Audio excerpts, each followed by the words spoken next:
Oops, mali kayo. Hindi siling pangsigang yan. Walang anghang. Siling gulay yan. Nagpapatamis ng lutuin, nagpapadagdag sarap sa inyong mga luto. Samahan niyo ko sa kakaibang luto ng manok. Magisa muna ng bawang mas tostado, mas masarap at lagyan na natin ng luya. Lalagyan din natin ito ng sibuyas. Pagluto na, ilagay natin ang manok. Huwag yung lalagyan ng tubig, kusa ito magtutubig at kusa rin ito magmamantika. Kapag napalabas niyo yung mantika, napalabas niyo ng natural na lasa ng manok. Hahaluan natin ito ngayon ng ginayat na mais.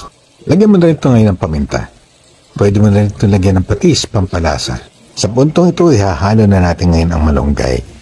Ilagyan na natin ngayon ang dagdag na pampalasa, ang siling gulay. Ito yung nagpapatamis na ating lutuin.